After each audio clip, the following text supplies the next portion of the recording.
Hello friends, स्वागत है आप सभी लोगों का हमारे चैनल को स्टडी में। मैं कमल बेस्ट। इस वीडियो के माध्यम से दोस्तों आपके यहाँ पर कराऊंगा आर्मी टेक्निकल एनए का दोस्तों केमिस्ट्री का पार्ट नंबर 20। इससे पहले दोस्तों आपको 19 पार्ट्स कराए जा चुके हैं। यदि आपने उनको ना देखा हो दोस्तों, उनको आप जरूर देख लें ताकि आपके पिछले वाले क्वेश्चन भी क्लियर हो जाएं, क्योंकि ये सारे क्वेश्चन दोस्तों आपके बार बार एग्जाम में पूछे आने वाले क्वेश्चन हैं। इनको आपको बार बार पूछा जाता है, तो आराम से आप सारे क्वेश्चनों को लगातार नोट करते रहेंगे ताकि दोस्तों आप एग्जाम के पहले इनकी प्रिपरेशन कर पाएँ। तो शुरू करते हैं, क्वेश्चनों को आराम से आप देखें और दोस्तों आप लगातार वीडियोस को लाइक करते रहें, शेयर करते रहें ताकि अधिक से अधिक लोगों तक पहुंचे। तो शुरू करते हैं दोस्तों क्वेश्चनों को। देखिए पहला क्वेश्चन क्या दिखाई देता है दोस्तों आपको, निम्न में से किस परमाणु के नाभिक में न्यूट्रॉन नहीं होता है। आपको बताना है which one of the following atoms nucleus has no neutron.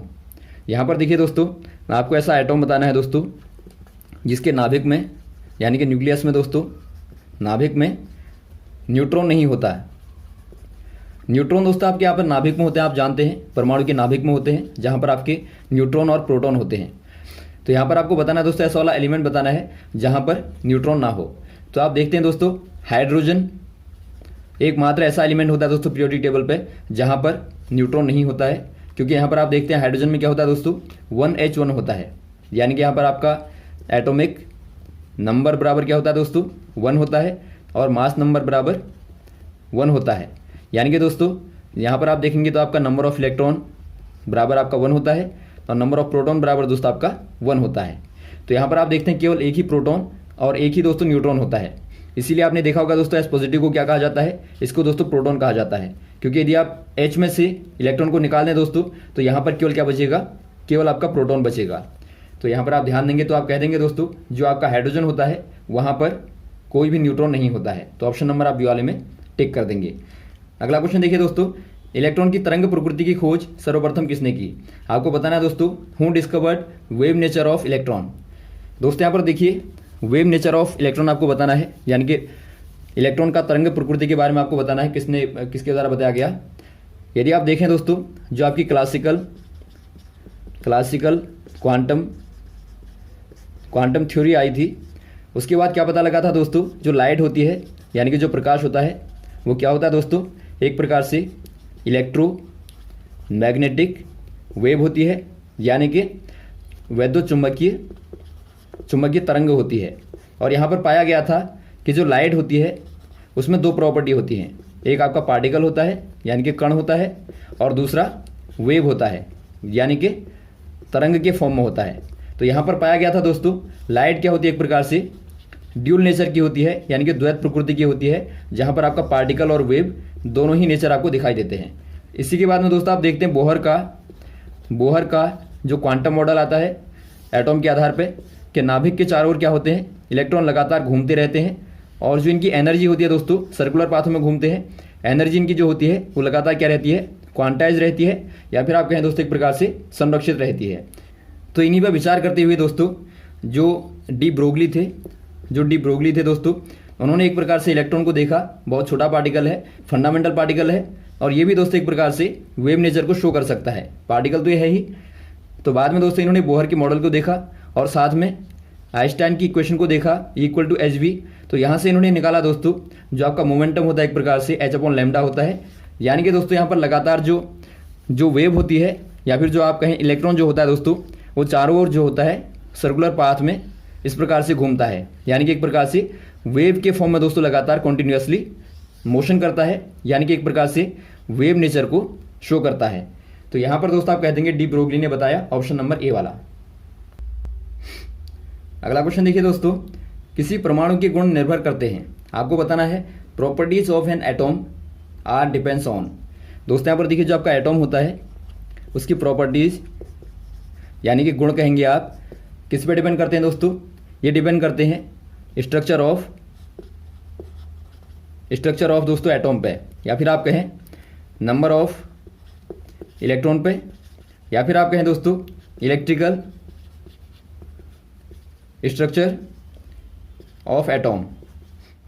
यानी कि दोस्तों जो आपकी एक प्रकार से एटॉम में इलेक्ट्रॉनों के आधार पर संरचना होती है दोस्तों, बाहरी क्लास में आपके कितने इलेक्ट्रॉन होंगे, कितने अनपेयर खासतौर पर इलेक्ट्रॉन होते हैं, तो इनके आधार पर दोस्तों एक प्रकार से इनकी प्रॉपर्टी तय होती है। तो यहाँ पर आप कह देंगे इलेक्ट्रॉनिक संरचना के आधार पर, इलेक्ट्रॉनिक स्ट्रक्चर के आधार पर। तो ऑप्शन नंबर आप ए वाले में टिक कर देंगे।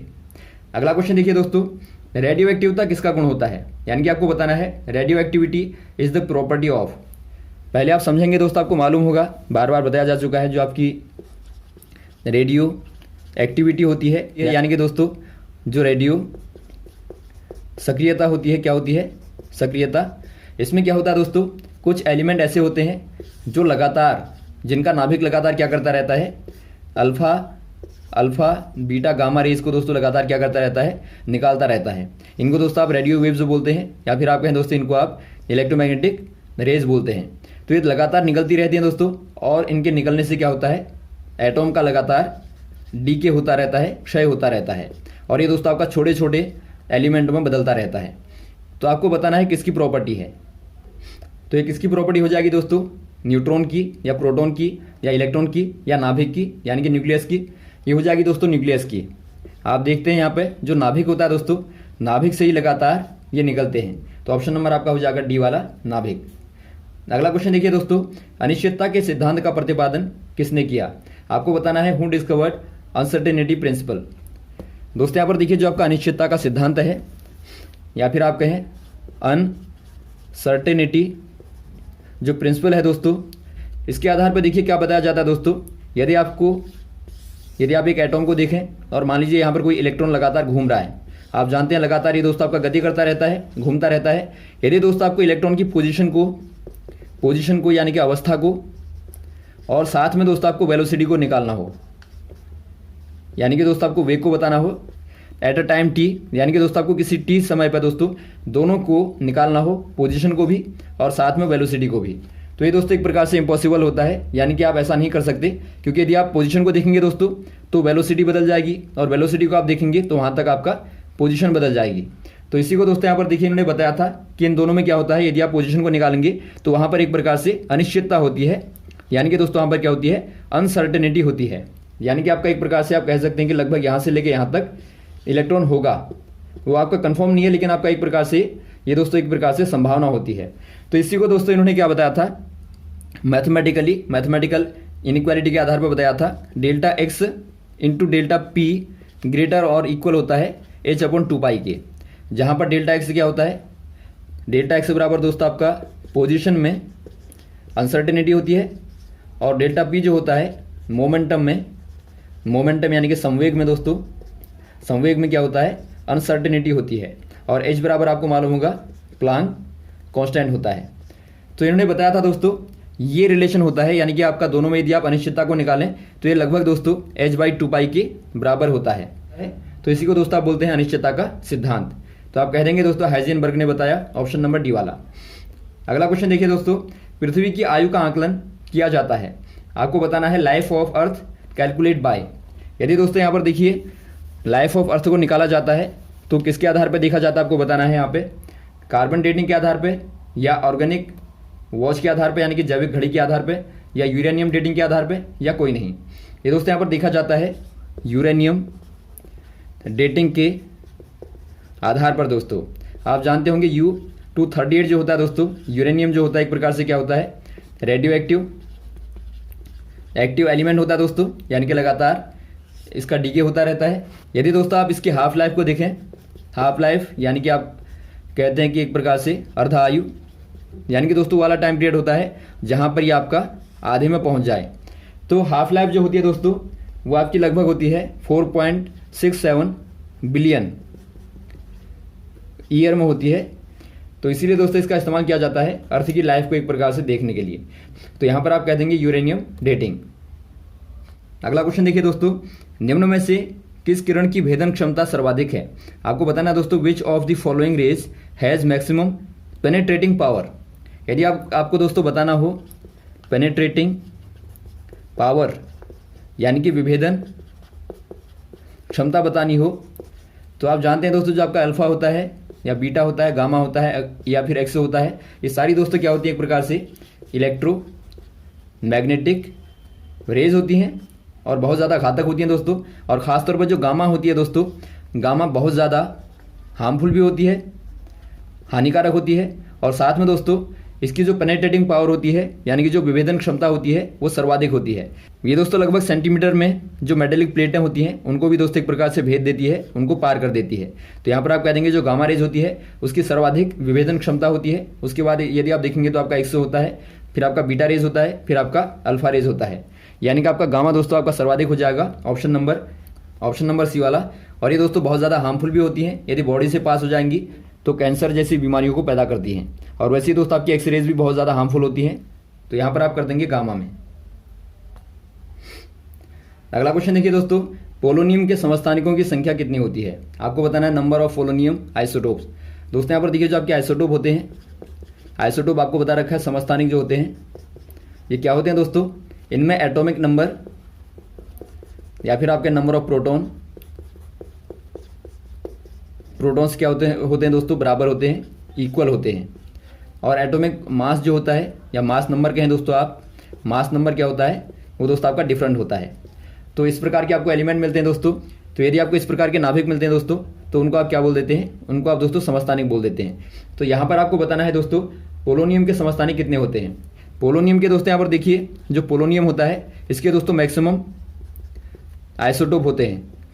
कभी कभार क्वेश्चन आता है कि बताइए सर्वाधिक समस्थानिक किसके होते हैं, तो आप बता देंगे दोस्तों पोलोनियम के होते हैं। और पोलोनियम के दोस्तों 27 आइसोटोप होते हैं यानी कि समस्थानिक होते हैं। तो ऑप्शन नंबर आपका हो जाएगा सी वाला 27। अगला क्वेश्चन देखिए दोस्तों, रक्त कैंसर को नियंत्रित करने के लिए उपयोग किया जाने वाला रेडियो आइसोटोप कौन सा वाला होता है। यानी कि दोस्तों आपको बताना है radio isotope used to control of blood cancer is. दोस्तों यहाँ पर देखिए जो ब्लड कैंसर की थेरेपी के लिए दोस्तों इस्तेमाल होता है वो आपका खास तौर पर होता है कोबाल्ट थेरेपी का इस्तेमाल होता है। इसके द्वारा क्या होता है दोस्तों, जो कोबाल्ट या फिर आप कहें CO60 जो होता है, जो कोबाल्ट 60 होता है, ये दोस्तों एक प्रकार से क्या होता है रेडियो एक्टिव होता है। तो इसी का इस्तेमाल दोस्तों, इससे निकलती हैं जो गामा रेज जो निकलती हैं उसका इस्तेमाल किया जाता है कैंसर की थेरेपी के लिए दोस्तों, यानी कि कैंसर के इलाज के लिए होता है, ब्लड कैंसर के इलाज के लिए खासतौर पे। तो यहाँ पर आप कह देंगे दोस्तों ऑप्शन नंबर ए वाला कोबाल्ट 60।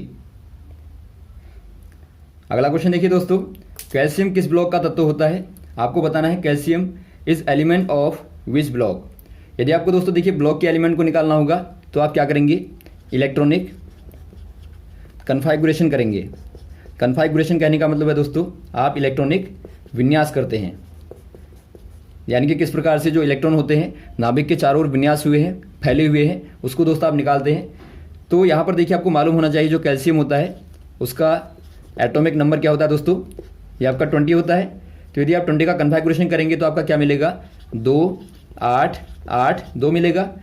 इसको दोस्तों आप SPDF में बांटेंगे तो क्या मिलेगा आपको 1s2 2s2 2p6 और उसके बाद आप 3s2 कर देंगे 3p6 और 4s2। यहाँ पर आप देखते हैं दोस्तों आखिर वाले को आप देखेंगे ये आपका जहाँ भी जाएगा, यदि आपका S में जाता है तो आपका S ब्लॉक का हो जाएगा, यदि आपका P में जाएगा तो आपका P ब्लॉक का हो जाएगा, यदि D में जाएगा तो D ब्लॉक का हो जाएगा। तो यहाँ पर आप देखते हैं दोस्तों ये आपका S में जाता है तो आप कह देंगे जो कैल्शियम होता है दोस्तों वो S ब्लॉक का एलिमेंट होता है। और यदि आपका H2 है तो ये दोस्तों आपका क्या होगा 2 वाला दोस्तों आपका होता है एल्कलाइन अर्थ मेटल। और जो आपका S1 वाले होते हैं वो एल्कली मेटल होते हैं। तो ये भी आपको ध्यान देना है। तो यहाँ पर आपका हो जाएगा दोस्तों ये S ब्लॉक का एलिमेंट हो जाएगा ऑप्शन नंबर ए वाला। अगला क्वेश्चन देखिए दोस्तों, chemical name of vitamin C आपको बताना है। यानी कि दोस्तों आपको विटामिन सी का रासायनिक नाम बताना है। रासायनिक नाम क्या होगा, जो आपका विटामिन सी होता है दोस्तों वो आपका होता है एस्कॉर्बिक एसिड। तो ऑप्शन नंबर आपका हो जाएगा ए वाला एस्कॉर्बिक अम्ल हो जाएगा या फिर आपका एस्कॉर्बिक एसिड हो जाएगा। वैसे ही दोस्तों आपका रेटिनॉल जो होता है दोस्तों क्या होता है, ये आपका विटामिन ए होता है। और वैसे ही जो आपका थायामीन होता है ये दोस्तों आपका विटामिन B1 होता है। और वैसे ही आपका जो कैल्सीफेरॉल होता है ये दोस्तों आपका विटामिन डी होता है। और दोस्तों आपको विटामिन B2 भी पूछा जाता है जो कि आपका दोस्तों होता है राइबोफ्लेविन। तो इनको आप याद रखेंगे दोस्तों, बार बार पूछे जाते हैं। तो यहाँ पर आपका हो जाएगा एस्कॉर्बिक एसिड। और साथ में ये भी पूछा जाता है दोस्तों इनमें से कौन सा वाला बताइए वाटर में सोल्यूबल होगा और कौन सा वाला आपका फैट में सोल्यूबल होता है। यहाँ पर दोस्तों विटामिन सी और विटामिन बी जो होते हैं दोस्तों वो वाटर सोल्यूबल होते हैं यानी कि पानी में विलय होते हैं दोस्तों, और इनके अलावा जो आपके विटामिन होते हैं वो सारे के सारे फैट में सोल्यूबल होते हैं यानी कि दोस्तों वसा में घुलते हैं। इसीलिए दोस्तों बॉडी में जो लगातार कमी होती है खासतौर पे विटामिन सी की होती है और विटामिन बी की होती है, क्योंकि वाटर के साथ में दोस्तों आराम से घुल के बॉडी से बाहर आ जाते हैं। तो यहाँ पर आप कर देंगे दोस्तों ऑप्शन नंबर ए वाले में टिक, और सारे क्वेश्चनों को लगातार जो आपको बताए गए हैं तैयार करते रहेंगे। तो आप लगातार दोस्तों वीडियोस को देखते रहिएगा और शेयर करते रहिएगा दोस्तों, ताकि लगातार अधिक से अधिक लोगों तक पहुँचती रहे। ओके, थैंक्स, जय हिंद, जय भारत।